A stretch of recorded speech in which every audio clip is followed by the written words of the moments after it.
बंदगी सतनाम सभी गुरु भाई बहनों को। चलहंसा उस देश जहाँ साहिब का वासा है कि इस ग्रंथ को आज मैं आपको पृष्ठ नंबर 51 से स्टार्ट करने जा रही हूँ। और पीछे मैंने आपको जो बताया था लास्ट एपिसोड में अर्थ सार शब्द का चौथा भेद, तो भाइयों चौथे भेद में मैंने आपको पेज नंबर 50 तक बताया था, 50 तक। आज अब आपको मैं उसके आगे का बताऊंगी, क्योंकि मैंने आपको लास्ट टाइम बताया था कि ये अध्याय काफ़ी बड़ा होने के कारण इसको 2 पार्ट में मैंने किया है। और अब मैं इस अध्याय को शुरू करने जा रही हूँ। चौपाई। 24 मंत्र राशि किए 12, उपनिदेशक कीनो नारा। 12 चौथी 12 माही, बायन के संग आवे जाही। आवगमन मीठे कोनी विधि, क्या जोगी जति तपियो क्या सिद्धि। बड़ बड़ जीवन का बावन खाया, समुझ न परी राम की माया। टीका। जिज्ञासियों को यह ध्यान देना चाहिए कि 24 मंत्र एवं 12 राशियों इत्यादि नाना प्रकार के अप्रचंड आडंबरों का उपदेश इन्हीं अज्ञानी गुरुओं लोगों ने किया तथा जीवों को जगत जाल में फंसाकर आत्मा परमात्मा के स्वरूप से वंचित कर दिया। यही मंत्र आदि राशियां सभी पावन अक्षरों के द्वारा निर्मित तथा कहे सुने जो हैं। स्थिति ऐसी है जिसमें योगी तपी जति और क्या सिद्ध कोई भी क्यों ना हो, इन्हीं 52 अक्षरों के जाल में फंसे हैं। इन सब का आवागमन कैसे मिट सकता है? बड़े बड़े महापुरुषों को इन्हीं 52 अक्षर ने खा लिया। वे सभी इन्हीं को अपना उद्धारकर्ता मानकर तलीन हो गए। 52 अक्षर रूप इस मायावरी माया को कोई नहीं समझ पाया। साखी। जीव असंख्या जहरे गए, समझे बिन भेद। कोई हंस निरुवाई रे, नीर शीर का भेद। गही सीढ़ी गुरु ज्ञान की चढ़ो, महल निज देश। आत्म परमात्म मिले सनु विज्ञान संदेश। फिर आवे जावे नहीं, सरिता सिंधु समानी। मदन पाए विज्ञान पद, भय 4 अवस्था हानि। साखी भेद विज्ञान की, दीनों गुरु कबीर। जो माने शमशीर है, ना माने सब नीर। जो माने प्रतीत करी, होए भ्रम को नाश। मदन क्या गुरुपद मिला, छूट गए यम फांस। टीका। अपने निज आत्म स्वरूप का भेद समझे बिना आसख्या जीव इन्हीं 52 अक्षरों के जाल में फंसकर नष्ट हो गए। उनमें कोई हंस अर्थात सत्य असत्य का विवेक, जिन्हें आत्मा परिचय वही हंस की तरह पानी एवं दूध को अलग कर सकने में समर्थ हुए। जब जिज्ञासु अक्षर रूप शब्द मंत्रादिकों से अपने को भिन्न कर लेगा, तब वह गु बताई हुई ज्ञान रूपी सीढ़ी द्वारा अथवा सुरति के द्वारा अपने निज घर सार शब्द परमात्मा में स्थित हो जाएगा। अर्थात ब्राह्मण रूपी प्रकृति माया मंडल के ऊपर चढ़कर निज देश यानी सार शब्द परमात्मा में पहुंच जाएगा। इस तरह आत्मा तथा परमात्मा का मिलान होगा। वही विज्ञान रूप आत्मा और परमात्मा के मिलने का संदेश है। फिर जीव का इसी तरह आवागमन मिट जाता है। जिस तरह नदी समुद्र में समा जाती है, यही रूप आत्मा के परमात्मा के रूप में तदाकार हो जाता है। मदन साहिब कहते हैं, जिस प्रकार जब विज्ञान स्वरूप सार शब्द परमात्मा को जिज्ञासु जन प्राप्त कर लेंगे, तो वह चारों अवस्थाओं जागृत, स्वप्न, सुषिप्त एवं तुरीय से रहित हो जाता है। तुरीय अवस्था के 2 स्वरूप हैं, अर्ध तुरीय और दूसरा है पूर्ण तुरीय। तो पूर्ण तुरीय को तुरीयातीत कहते हैं, जो शून्यवत अवस्था है। मदन साहिब कहते हैं कि इस प्रकार इस विज्ञान वेद को समझने के लिए सदगुरु कबीर साहिब ने वाणी की साक्षी दी है। जो इस भेद को मानेगा अर्थात कबीर साहिब की साखी पर विश्वास करेगा, वे दूध की तरह सारग्राही है। जो नहीं मानेगा वह जाल की तरह असारग्राही है। जो कबीर साहिब की वाणी को विश्वास पूर्वक मान लेगा, उसका समस्त भ्रम दूर हो जाएगा। मदन साहिब कहते हैं कि मैंने गुरु कृपा द्वारा इस भेद को समझकर जान लिया है तथा मैं साहिब की कृपा से काल निरंजन के जाल से छुटकारा भी पा गया हूँ। अब आगे सतगुरु कबीर साहिब की शब्दावली का यह साक्षी गवाह रूप में प्रस्तुत है। अब कबीर साहिब की शब्दावली का शब्द बताया जा रहा है। शब्द जो एक अगम अपारा मर्म न कोई पावे हो, रहे उर्द अर्ध में आवे, तब जग जाहिर कोई हो, है जाहिर केउ जानत नाही, ताको कवन लखावे हो, कोटि ज्ञान जब तब करी हारे, बिन गुरु कवन बतावे हो, कोटि शब्द गए मुखवाणी एक शब्द हम गाई हो, ताको भेद काल नहीं पावे सो संतन चित लाई हो, आठों अंश उन्हीं से कहिए सो सही बन से न्यारा हो, यह अक्षर वह है नी अक्षर सोई नाम हमारा हो, ताको भेद सुनो भाई संतो अब हम कह अस्थाई, ही नाम को निष्दिन सुमरे ताको काल न खाई हो, कहे कबीर अगम की वाणी पूरे गुरु लखाई हो, वह शब्द सुरती जब एक भयो है फिर नहीं जन्म धराई हो। ठीका सतगुरु कबीर साहिब की शब्दावली का यह शब्द मैं गवाही के रूप में रखता हूँ, जो इस प्रकार है। एक शब्द जो सार शब्द परमात्मा अगम अपार है, उसके सच्चे भेद को कोई नहीं जानता। उस अगम और अपार पुरुष परमात्मा का ही महत्व है, अन्य का नहीं। सार शब्द परमात्मा के नीचे चैतन्य आत्मा परिचय देते हैं। महाचैतन्य परम पुरुष परमात्मा के नीचे चैतन्य आत्मा विद्वान है। अब उसके विषय में कहा जाता है कि चैतन्य आत्मा प्रकृति शून्य मंडल के ऊपर रहता है, जब वही चैतन्य आत्मा अर्थ अर्थात प्रकृति मंडल पिंड ब्रह्मांड के अंतर्गत अपनी सत्ता में व्याप्त होता है, तब वह जगत में जाहिर होता है। अर्थात उसी चैतन्य आत्मा के माध्यम से यह जड़ पिंड और ब्रह्मांड में अपनी चेतन शक्ति को व्याप्त करके जड़ शरीर के माध्यम से प्रतीत हो रहा है, परंतु उस चैतन्य आत्मा को नहीं जानता है। ऐसी चैतन्य आत्मा को भेदी सदगुरु के कौन बता सकता है। करोड़ों प्रकार के जप तप आदि करके कहीं क्यों ना जाए, किंतु बिना किसी भेदी गुरु के चैतन्य आत्मा के संबंध में कोई भी व्यक्ति बता सकने में समर्थ नहीं है। इसलिए सदगुरु कबीर साहिब कहते हैं कि मैंने अपने मुख से करोड़ों प्रकार की शब्द वाणियां कही हैं, परंतु मैंने समस्त वाणियों और वाणियों से उसी सार शब्द परमात्मा का ही गान किया है। उस सार शब्द परमात्मा के वास्तविक भेद की काल पुरुष निरंजन नहीं प्राप्त कर पाता। यदि वह जान पाए तो सृष्टि के बंधन से छुटकारा पा जाए तथा उसकी परमात्मा के स्वरूप में स्थिति हो जाए, एवं वह सृष्टि की उत्पत्ति प्रलय के बंधन से भी छुटकारा पा जाए। भेदी गुरु के मिलने पर कोई संत जन ही उनसे चित्त लगाते हैं अर्थात ध्यान करते हैं। जो चैतन्य आत्मा माया मंडल के ऊपर विद्यमान है, उसी से पांच तत्व तीन गुण अंश रूप में उत्पन्न हुए हैं। उस चैतन्य आत्मा के आगे जो माँ चैतन्य शाश्वत परमात्मा है, जिसके प्रति सदगुरु कबीर साहिब ने शब्द एक अगम अपारा से संकेत किया है, वह सबसे अलग एवं न्यारा है। उससे इस मायिक पंच भौतिक विश्व प्रपंच की उत्पत्ति नहीं होती। अतः यह समस्त प्रापंचों से रहित अखंड एक स्थिति परमानंद में रहता है।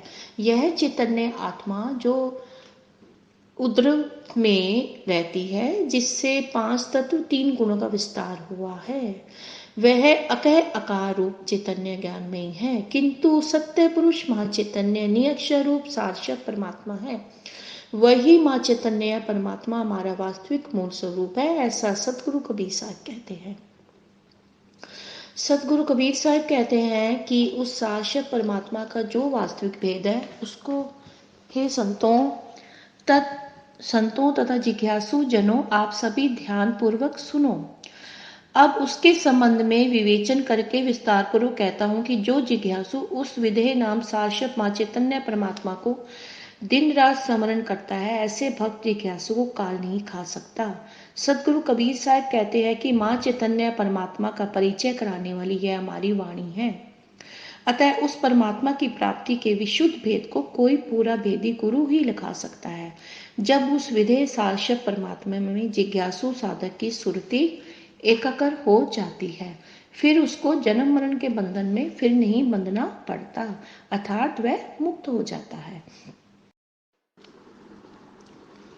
शब्द आशा है निज नाम की निश्चिन गुजरना हो, काया गढ़ जागीर है सतगुरु परवाना हो। यम अमल पावे नहीं भव फिरत भुलाना हो, काया नगर में बोलता कोई देखा भाई हो। तिनका ओट पहाड़ है तासे नजर न आई हो, शब्द कमान सतगुरु दिया ताने कोई शूरा हो। सुरती का तीर लगाए के मारे कोई पूरा हो, शब्द स्वरूपी साहिब सब माही समाना हो। केवल ज्ञान कबीर का विरले जन जाना हो। शब्द जिस जिज्ञासु साधक को निज आत्म स्वरूप शाश्वत परमात्मा की आशा निरंतर ध्यान की स्थिति बनी रहती है और दिन रात उसी शाश्वत परमात्मा में अपनी स्थिति रखता है, तो ऐसा साधक कायागढ़ में सदैव जागृत एवं सावधान रहता है। ऐसे जिज्ञासु जनों के हृदय में परम पुरुष परमात्मा का सदैव जागृत एवं ध्यान रहता है। ऐसे जिज्ञासु जनों के हृदय में परम पुरुष परमात्मा का हमेशा प्रमाण रहता है, अर्थात निरंतर लक्ष्य पर स्थिर रहता है। जिस काल निरंजन के घेरे में संसार का जीव भूला हुआ फिरता है, किंतु जब परमात्मा के भेदी सद्गुरु द्वारा साक्षात्कार हो जाता है, तब काल निरंजन उस पर शासन नहीं कर पाता है। हे संसार के जीवों, काया नगर के अंतर्गत जो बोल रहा है, अर्थात जिसके माध्यम से वाणी व संपूर्ण शरीर चैतन्य हो रहे हैं, क्या उस चैतन्य आत्मा को किसी ने देखा है? जीव तो अपने आत्म स्वरूप व परमात्म स्वरूप को भूल जाने से तिनके की ओट में वह परमात्मा पहाड़वत प्रतीत हो रहा है। इसी कारण वह परमात्मा अपने समीप होते हुए भी लक्ष्य में नहीं आ पाता, अर्थात उसका साक्षात्कार नहीं होता। जिस जिज्ञासु को किसी भेदी सद्गुरु को आदि अर्थात आत्म स्वरूप का संकेत करा के परिचय करता है, वही जिज्ञासु शूरवीर को सुरती का तीर लगाकर मूल लक्ष्य शाश्वत परमात्मा का साक्षात्कार का पता कर पाता है। अर्थात ऐसा जिज्ञासु ही कह आकार का प्रतीक आ की कमान पर सुरती रूपी तौर से लक्ष्य रूपिणी अक्षर आकार का परमात्मा का वेदन करता है। वह निअक्षर महाचैतन्य शाश्वत परमात्मा निअक्षर आकाशक स्वरूप जो साहिब है, वहां सभी आत्माओं में नित्य निरंतर समाया हुआ है, अर्थात सदा सनातन सभी आत्माओं में ओतप्रोत है। कबीर साहब कहते हैं कि हमारे इस निर्मल विशुद्ध ज्ञान को कोई भी जिज्ञासु साधक किसी सच्चे वेदी सतगुरु के द्वारा ही जान सकता है। इसके अतिरिक्त अन्य किसी के द्वारा किसी भी किसी प्रकार से जाना पाना संभव नहीं है। कबीर साहिब की शब्दावली का शब्द संतो सहज समाधि बली है। गुरु प्रताप जा दिन से जागी दिन दिन अधिक चली है, जय जय ढोलो सो परिक्रमा जो कछु करो सो दूजा पूजा। गिरही उजाड़ के सम देखो भाव मिटाओ दूजा। आंख न मूंदो कान न रूदो तनिक कष्ट नहीं धारो, खुले नयन पहचानो हंस हंस सुंदर रूप निहारो। शब्द निरंतर से मन लागा मलिन वासना त्यागा, उठत बैठत कतिहु न छूटे ऐसी ताड़ी लागा। कहत कबीर सहज अति रहनी सो प्रकट करी गाई, दुख सुख से कोई परे परम पद, सो पद है सुखदाई।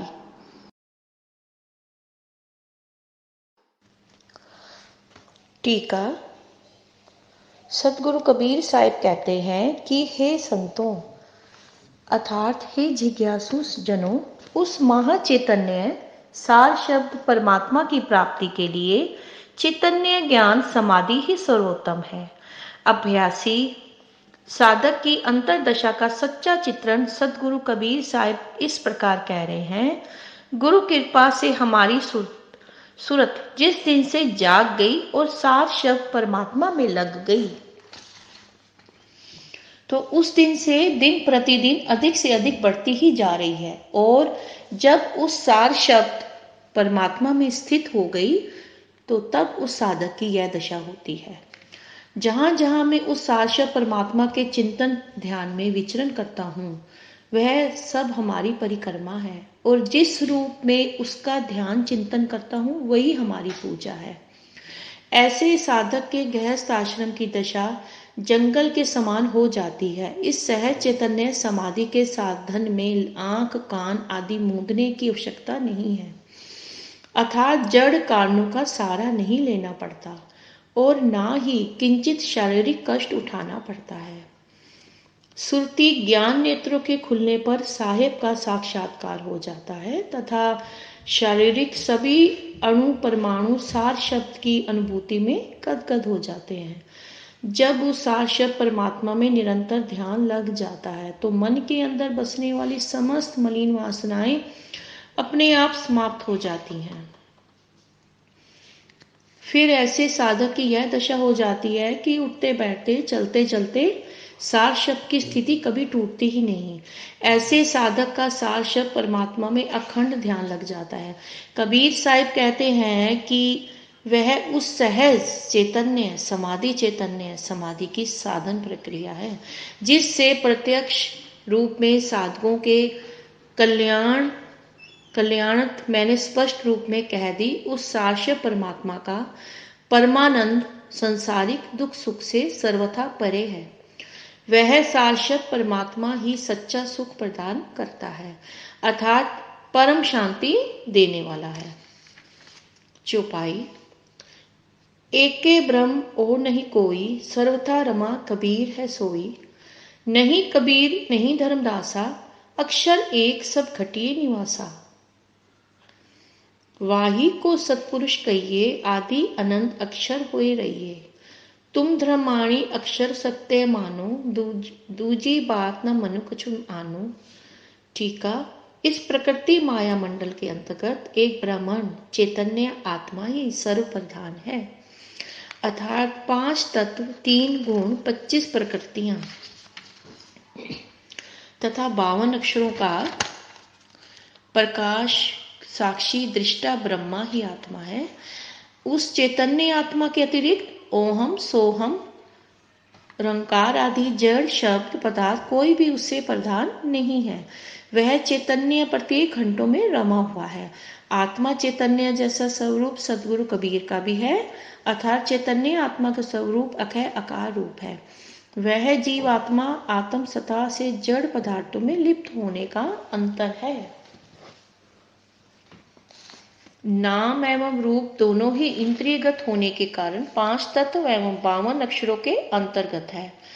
आत्मा इन सब से परे शुद्ध स्वरूप में है। इस भूमिका के आगे सदगुरु कबीर शुद्ध आत्म भूमिका की वर्णन करते हैं।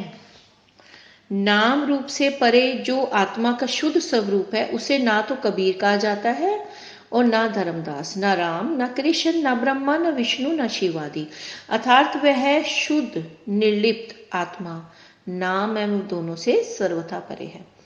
एक अक्षर चैतन्य आत्मा तत्व प्रत्येक घट व्याप्त हो रहा है। वह नाम रूपों का प्रकाशक होता हुआ भी नाम रूपों से पूर्णतः भिन्न है।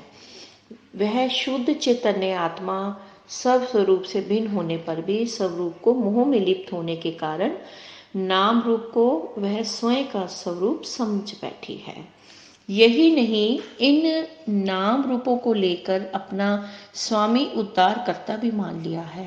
इस नाम से परे शुद्ध चैतन्य आत्मा को ही सत्पुरुष कहते हैं। सृष्टि की उत्पत्ति के पूर्व और सृष्टि के प्रलय के पश्चात आत्मा सदैव उसी रूप में रहता है। उसका कभी विनाश नहीं होता और ना ही उत्पत्ति होती है। कबीर साहब कहते हैं कि हे धर्मदास, उस अक्षर आत्मा को ही सत्य समझो। चैतन्य आत्मा के अतिरिक्त जड़ पदार्थों की रचना हुई है और जो परिवर्तनशील तथा विनाशी है। यह चैतन्य आत्मा उधर रहता हुआ भी सुरति के द्वारा अर्ध होने से मन के प्रकृति के बंधन में पड़ गया है। इसी कारण सार शब्द परमात्मा चैतन्य आत्मा के स्वरूपगत होने के कारण भी दृष्टिगत नहीं हो रहा है।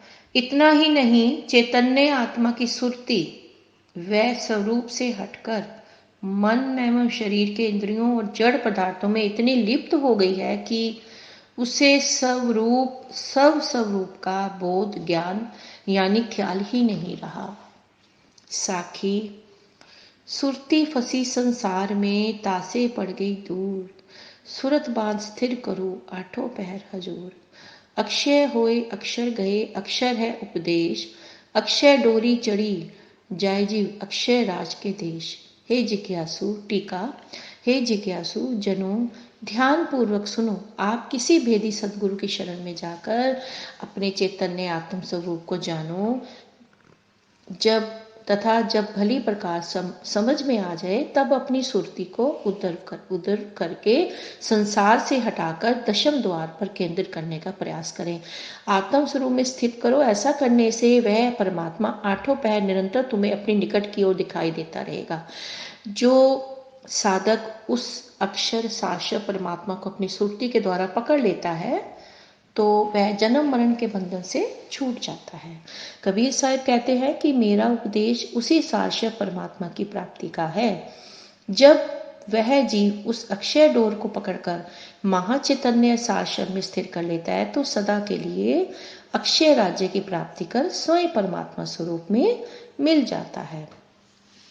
तो इसी के साथ हमारा ये जो है अर्थ सार शब्द का चौथा भेद ये समाप्त होता है। और इसी के साथ ही हमारा ये ग्रंथ चल हंसा उस देश जहाँ साहिब का वासा की भी इस ग्रंथ की भी समाप्ति होती है। और आप सब लोगों से निवेदन है कि हमारे सतगुरु नितिन साहिब जी के इतने अथक प्रयास से ये जो ग्रंथ छप के हमारे सामने आया है और इसको ऑडियो द्वारा जो ये बनाया गया है, इनके इस प्रयास को आप ज़्यादा से ज़्यादा इसको आगे शेयर करके अपने सेवा का पात्र अदा करें। आप सब लोगों से विनती है ये। और बहुत जल्द आपके सामने अब एक और कोई ग्रंथ लेके आपको उससे हम अवगत कराएंगे। और इसी के साथ मैं विदा लेती हूँ। बहुत जल्द आपसे मिलेंगे। साई बंदगी, सतनाम।